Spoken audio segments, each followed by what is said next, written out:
Jorole kononi kantunu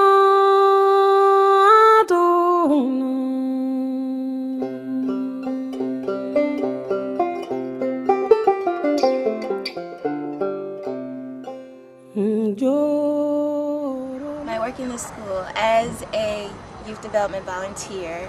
I'm working with a grade 6 English class.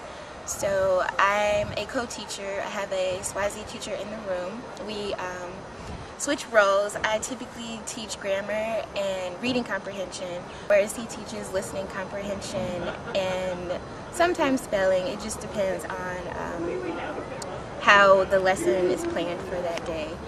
Addition to teaching English, I'm also a life skills teacher for grade 7. So I teach them about healthy lifestyles, communication skills, decision-making skills, and we're trying to start a health club with World Vision at the school as well.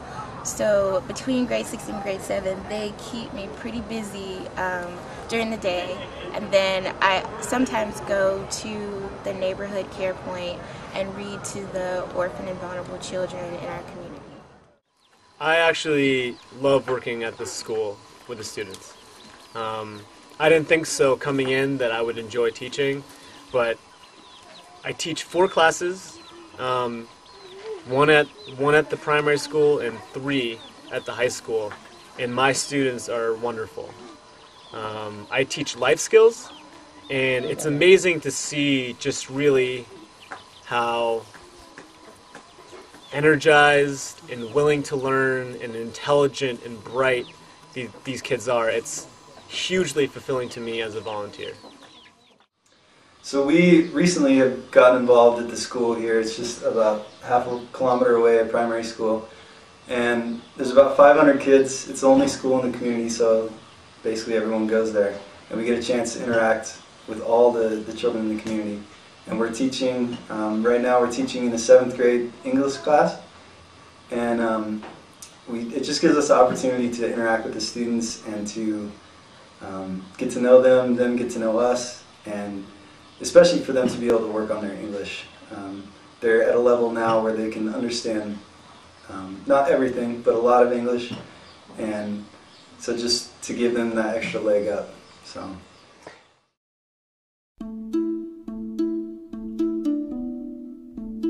Yeah, so I arrived to Swaziland with an open mind, not really having any preconceived notions about projects or what I wanted to do in my community.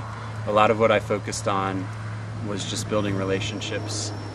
There were days when you just would go hang out in front of the store and play cards with friends, or chill under a tree, or go help your family plow in the fields. And I think that was really valuable because you build relationships, and relationships evolve. You get to know one another, you get to know the community, and then you really discover what it is that the community needs, what the community wants, and how you can work together to do a project that can be successful. So after working and living in my community for a year, I discovered that a lot of the community members have gardens that they rely on for food sustainability. And what they were doing was traveling to town to buy some of the inputs. So they were buying seedlings, some of the fertilizers, miscellaneous things to help their gardens. And so what we decided to do was build a nursery in our community where that they could grow and sell the seedlings locally. So it's good because we're transferring the technical skills of how to do these things to the local community level, and then we're also creating an income generating project for the community members. The latrine project is something that we're going to start at our Kagogo Center. Hopefully within a couple of months. We're helping the manager apply for the grant for the latrine, and it's a quick, it's going to be a quick project. The grant requires that you start and finish within a month. So we're excited about this because it's something that will actually be completed quickly, and we're hoping that building something tangible will put a lot more trust with the community in us. Mm-hmm. And that's also an example, too, of Peace Corps volunteers being able to work with other NGOs, and I think that's really important to kind of get a grasp on it. It really does depend on where you are and what community you're in, and what's near to you and where the NGOs work. Kind of depends on who you're going to work with. But once you kind of figure that out and get to the community, there's some really cool opportunities to really work with people that are already working there. Well, I was actually approached by one of the members of my community who's working with another NGO around my Nkundla, and they wanted to get more people tested around my community because only 3 males from the age of 16 to 19 were tested in the last 3 months. So it's like this big initiative. So basically, my counterpart asked me to go and speak to the local high school and primary school to promote this event that we were having. So I went to the school and I talked about the advantages of getting an HIV test. And then on the weekend they came to this event and we had a traditional cow head that was cooked. I didn't eat, I went hungry that day.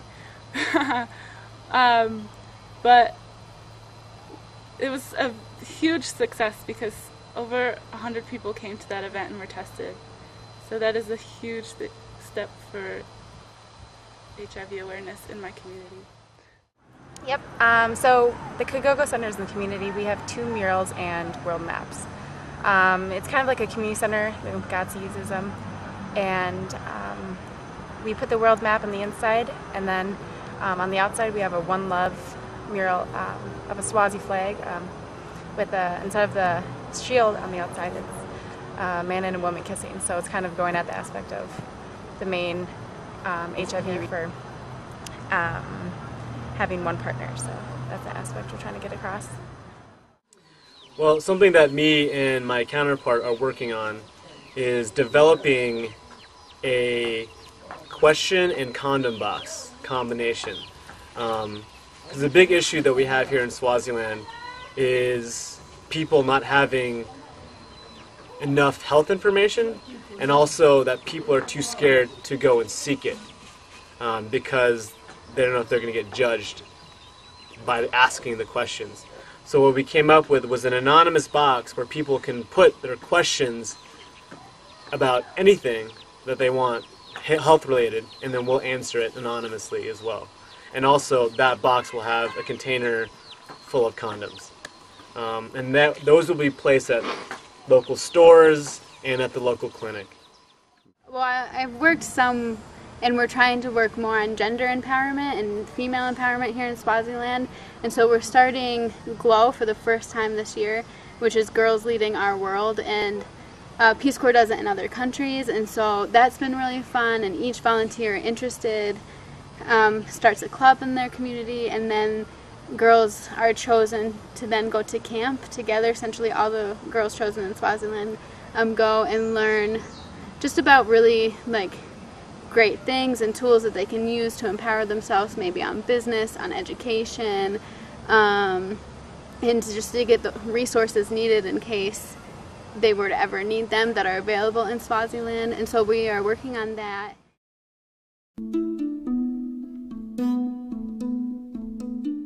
Some of the challenges that I've faced in terms of getting the project up and running have been communication. I think communication is one of the biggest hurdles that any volunteer will face here. Oftentimes you find Swazis that are interacting with volunteers say things because maybe they think the volunteer wants to hear certain things. So they're not necessarily saying what they think, but rather, saying things to appease the volunteer. And that can be really challenging because you're hearing one thing, but everyone's maybe thinking or doing something else. So that can be a challenge. So you have to really be patient in overcoming some of those communication hurdles. I was surprised. I thought there was going to be a lot of difficulties in getting this project to work, but a lot of the Swazis, they really wanted, they know it's important, so they were very perceptive in our idea. So we went to the school and talked to the head teacher about coming to talk to their students. So we had scheduled a day for 2 days after that.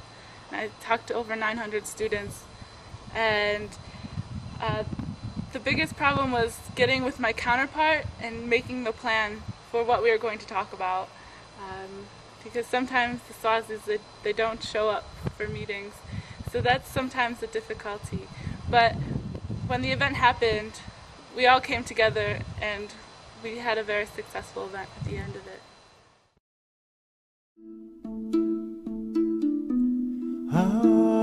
Yeah, sustainability.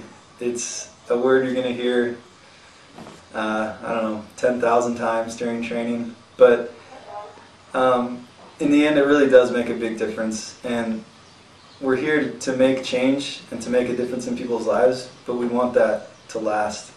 And we're just going to be here for 2 years, but we want it to last a lifetime or even generations, depending on what we do.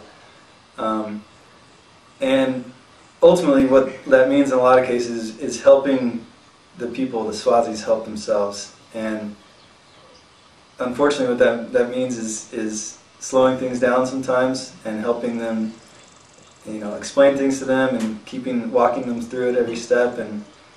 And it does take more time and more patience, but that's going to, you know, make a huge difference in the end.